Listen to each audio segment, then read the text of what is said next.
All right, we're live. Welcome to the Do Hard Things podcast with your host, Jay Teagues. And what we're going to talk about today, this episode is called Burning the Ships. Burning the Ships. So I like to, if you follow me on social media, from time to time, I will post a current situation, which is usually something funny, but this is going to be a current situation monologue of what's going on in my life in this current moment of time, some things that I'm dealing with, some decisions I've had to make. And I'm going to tell you a story about burning the ships and, talk to you about when you got to make big decisions and people don't quite always understand what it is that you're doing. That's okay. So I guess let me talk to you about where I'm at currently in my life. So I've ultimately decided to quit. I'm quitting the Army after 25 years of service.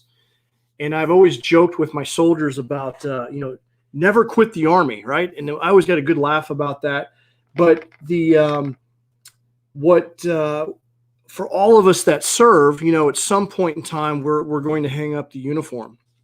And for me, it's been a very emotional decision because I came from a very traumatic upbringing.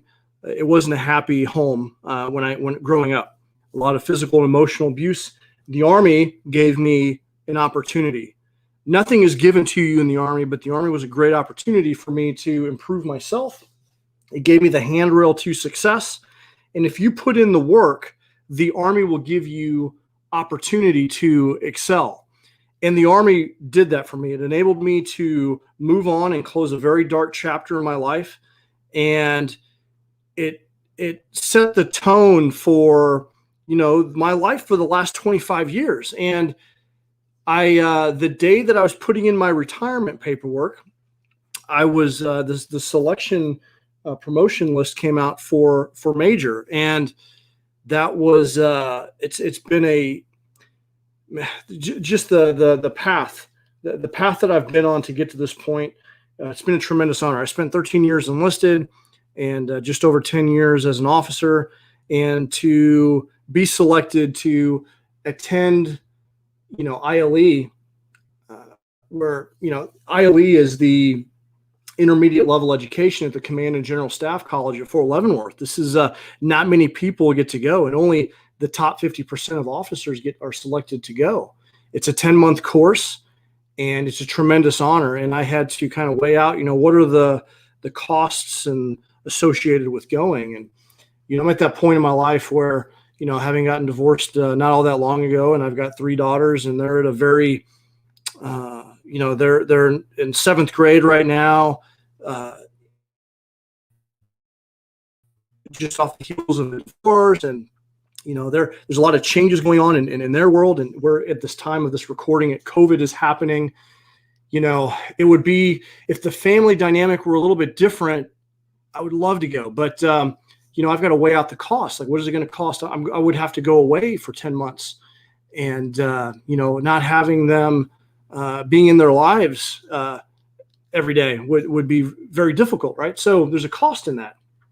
And, is it worth the experience? I'm on my path. I know what I want to do. Like, this podcast is part of my path. Coaching and consulting is my path. But what if I did a little bit extra time? Would that benefit me in any way? So having to weigh all those things, and then my deep desire of just serving, because once I know that I take the uniform off, you can't put it back on. So that's been a big part of my decision-making process. And I didn't realize how emotional it would be. And I would suspect that, most transitioning veterans feel this way. You've been a part of something greater than yourself, and so many experiences and so many people that can't be replicated in other aspects of our lives. And I'm assuming anyone that has been a part of something, even in corporate America, or been a part of something special, has this feeling as they close another chapter and they wade into something new. So that's kind of where I'm at in this point in my life. And the decision has been weighing on me heavily, and it's been a little bit more emotional than I expected. And, for guys to talk about emotion, that's a little taboo, right? But I think it's okay to be vulnerable. I think that it's okay to talk about these things. So I wanted to talk about, I guess, my decision making and some of the things that I did, because this was a very, very difficult decision for me that had a lot of emotion. And, I had some conversations with my therapist. Yes, I see a therapist. I think everyone should see a therapist. I didn't used to think this way when I first came in the Army. That was a taboo topic to talk about.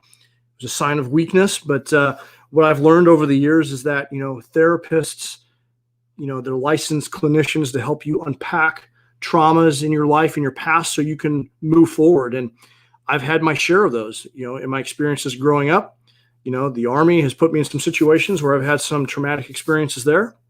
And having someone to talk to and unpack some of these things so I can move forward has been crucial for me. I also have coaches, and coaches, very similar to therapists. Therapists tend to work in your past, and they're licensed clinician to help you apply therapies to unlock the past so you can operate in the present and have a future. Coaches enable you to unlock the present and help you focus on the future. So having some coaches to unpack some of these emotions that I'm feeling and help me, guide me on my pathway has been incredibly important. And having someone to confide in and someone with some experience to, map out a roadmap and give me some encouragement has enabled me to take more bold action and have more courage, which, one of the pillars of high performance is having courage. And I feel that I'm pretty courageous, but I think all of us tend to get stuck and we have some reservations and some fears. And, but having someone to kind of walk, unpack some of that so you can maneuver forward is good. So, that's been very helpful. Having mentors, I've reached out to some mentors who have, Army experience, some of the people that I hold in high regard. I got them on the phone and asked them for their advice and their opinion, who had been to ILE and who had served in that rank. Was that experience worth the time? And I got some great experience from some mentors that really helped me. And, a lot of people from the Army perspective who are careerists would tell you, it's prudent to stay in the Army to continue to serve, but having good leaders that understand you holistically as a person. And, I had one leader in particular, who is a full bird colonel, who knows me and knows he's familiar with my coaching, put something in perspective. One of the things that I was concerned with was my inability to continue to serve. And what he pointed out to me is that I will be serving in a different capacity, in a greater capacity. It's not going to stop serving because I'm not wearing the uniform. I'm just going to be serving in a different manner. And and he reminded me that I've been able to help quite a few people, and that made me feel really good. And then the cost benefit analysis of not being around for my kids and the sacrifices that would have to be made. So that ultimately led me to the decision to pursue a retirement. And it's been tough. I'm not going to lie. It's been tough. And so, like I said, I think a lot of transitioning veterans face this. I think that I had some reservations, but now I'm in a place where I'm eager and excited about closing the chapter and going into uncharted territory. So why am I telling you all of this? Well, this is my way of burning the ships. And this is what does burning the ships actually mean? Well, according to legend, a Spanish conquistador by the name of Hernan Cortez issued an order to his men as they began their conquest of the Aztec Empire. This occurred around 1519, and basically what they wanted to do is they wanted to pillage their treasure. Now, I'm not here to take sides. I'm not here to talk about whether that's right or wrong. It's just a legendary story, right? So the Aztecs were significantly powerful. They'd been around for up until this point, hundreds of years. They had this strong empire, and Cortez and his men were, grossly outnumbered. And some of his men were scared. They didn't feel like they were going to win. They're probably going to lose their life in this endeavor. And some of the men were even starting to plan a coup. They thought, Cortez was crazy. So they decided they were starting to plan to take over the ships, and their plan was to sail back home. Cortez heard about this, and as the commander, his order was simple: burn the ships. And the men all looked at him with bewilderment, like, what, are you serious? Like, burn the ships? How are we going to plunder and, get all this loot back home, right? And ultimately his intent was he wanted his men to realize that they had no opportunity to retreat. Failure was no longer an option, and winning this battle had just became that much more important. And the ships were burned. They sunk to the bottom of the ocean. And Cortez, he pointed his men toward the Aztecs and said, if we're going to go home, we're going to go home in their ships. And ultimately, we have no choice. We win or we perish. And Cortez was all in, win or perish. His men rallied. They fought the Aztecs, and they won. And basically what that story means is, like, once you make that decision, burning the ships, like, you burn your way out. So proclaiming what it is that you're going to do enables you to ultimately burn the ship. So I guess I'm doing that now because I'm proclaiming to the fact that, hey, I'm going to retire. I'm going to get out. And that's, now when I talk to people, they're going to ask me, hey, how are things going with your retirement? Are you making that step forward?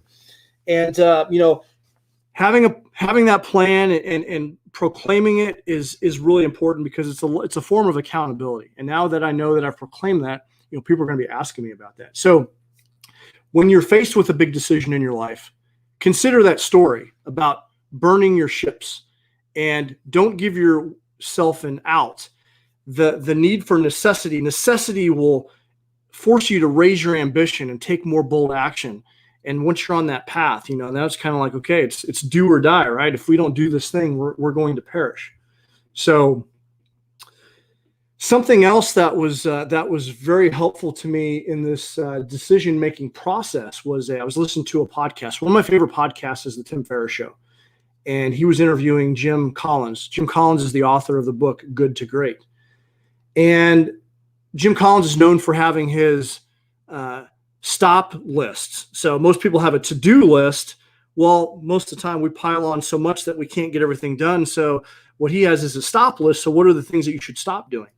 And one question that really stopped me in my tracks was, and he asks himself this on a regular basis, if I only had 10 years to live, what would I stop doing? And this is a great question because what it forces you to do is really think about those things that you've taken on: obligation, distractions, things from other people's agenda. And, we often load up, instead of asking yourself, what should I start doing? You probably shouldn't start doing anything more. You need to stop doing some things so you can actually start doing. And when we load too much on our plate, we can't do those things that we want to do. And then time passes by and we wonder, here I am at 43 and I'm looking back at my life. I'm like, you know what? I've always wanted to go to Europe and go see some of the battlefields from World War II. I haven't done that yet. This is something I've wanted to do all my life. Why haven't I done this yet? There are certain hobbies that I've wanted to pick up. There are certain, my kids are 12. I've wanted to take them to the Grand Canyon. We haven't done that yet. Why? I look back and I'm like, how am I spending my time? So it forced me to kind of analyze, like, 10 years from now, do I still want to be serving or do I want to be coaching? What are some of the, and bigger picture, like, what are some of these things, on my, when I map out my goals, what are some of the things that I've been wanting to do that I haven't been able to get to? And what am I doing in my life that's keeping me from doing those things that truly make me feel in alignment and congruent and on my path? And so I ask you, if you only had 10 years to live, what would you stop doing? For all of us, we don't know, when that at some point in our lives, that 10-year mark, is legitimate. It's a true question. We don't know when that is, but what I like about it is if I only ask you, if you only had 1 year to live, what would you stop doing? You'd be like, well, I'd quit my job and probably immediately travel. What the 10-year question does, it kind of makes you think about, your life holistically, because you still obviously have obligations of work and career and things that you have to do. But if you only had 10 years to live, that's still a short enough amount of time to where you can really kind of get laser focused on some of those things you've truly wanted to get to that you haven't. So, a common pitfall that most of us have and I'm no exception, is that we allow obligations in our life and we do things that aren't truly in alignment. Someone asks us at church to take on a role, which is great. We're serving God, but is that truly filling our cup? People from your favorite nonprofit organization are asking you for help. And, what I tell people, if it's not a hell yeah, then it's got to be a no. And you need to say no more often, because what happens is these little things creep into your life and it takes up all of your time. And we only have so much time, and we get focused on serving others. And this is going to sound very selfish, but you've got to take care of yourself first. Something I learned from Sean Whalen in a group that I was in his mastermind was the king eats first. You have got to take care of yourself first. And it sounds selfish, but if you don't take care of yourself first, it's very difficult for you to show up as your best self to take care of those around you. When you take care of yourself first, then you show up better for those around you. You're going to be happier, and that affects everyone else around you. That helps your significant other. You're going to be better for your kids, for your coworkers. And so you need to take care of yourself first. As selfish as that sounds, it's important to do that. So I would encourage you to get crystal clear on your goals, what it is that you want to be doing, and analyze what is it that you need to stop doing so you can start doing more of those things that are important to you. And, ultimately what happens is the further we're away, we drift away from our purpose and our path, the more unhappy we are. And eventually, that gap widens to a point where people ultimately become miserable and depressed. And when you have no hope for the future, that's ultimately where suicide ideation comes in, and the pain is so bad that you ultimately take your life. You take your life and you get down that path when you feel that there is no hope for you. And that's because you're so far out of alignment with who you are that you don't feel like you can get back on the path. So it's important. You got to take care of yourself. You've got to do those things. You've got to be a little bit selfish. And it's okay to be selfish, because that's how you can show up better for those around you. So I ask you again, if you only had 10 years to live, what would you stop doing? And here's the thing. If you have a goal or dream, your goals or dreams of what you want to take on should be uncomfortable.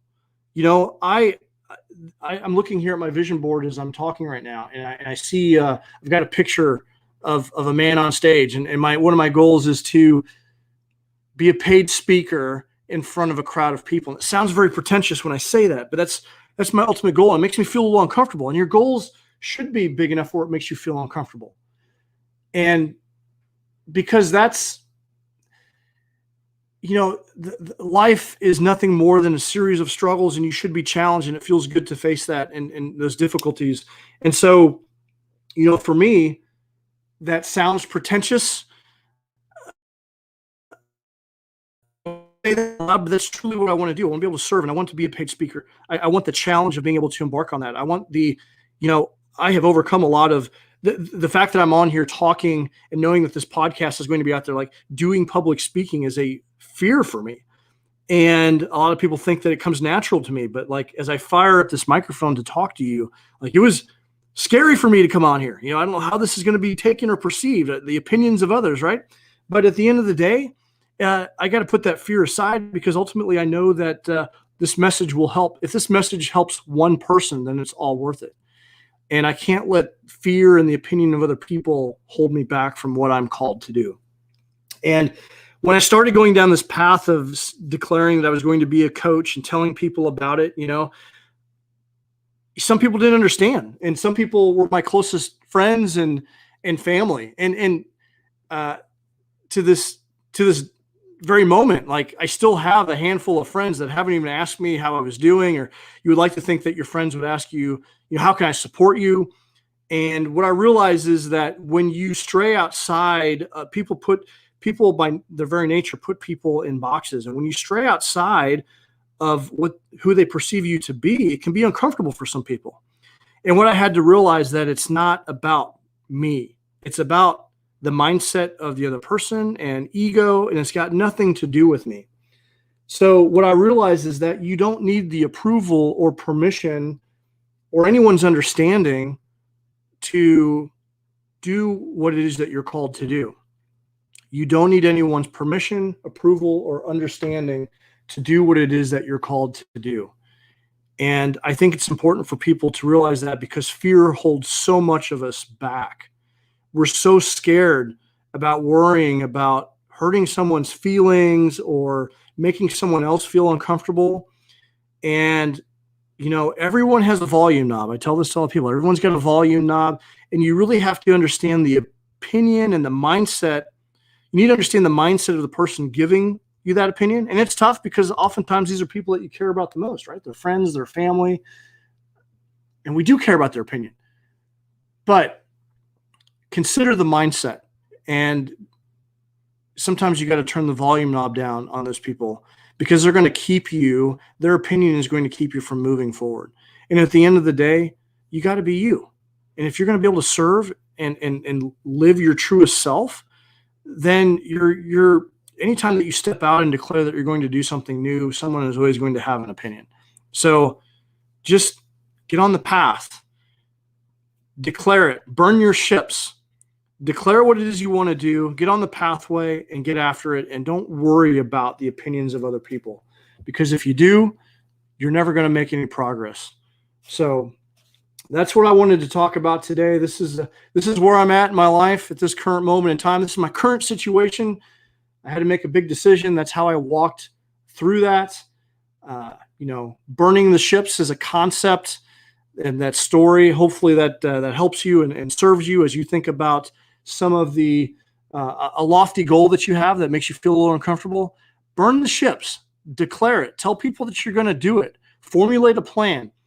What skills do you have to develop in order to start making progress toward that goal? And, a lot of people are scared to say what it is that they want to do and get after it. And I would just encourage you and just remind you that you don't need approval. You don't need anyone's understanding. Just get out there and do it. Burn the ships and make it happen. So that's it for this week's episode of the Do Hard Things podcast.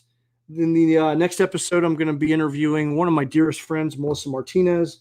And so the format going forward is probably going to be some episodes I'm going to be doing a monologue, very much like this. I'm just going to be talking about my current situation, something that I'm dealing with. Maybe give you I always want to give you like a concept or a story, or maybe some tools. And, and then other times I'm going to be doing an interview. So if you like this episode, I would love to hear your comments, give us a like on iTunes and give us your comments and your feedback, give us a rating, and that will enable us to, get those hard to reach guests as we move forward with the podcast and the mission. So in the meantime, keep doing hard things. And I look forward to talking to you soon. So take care.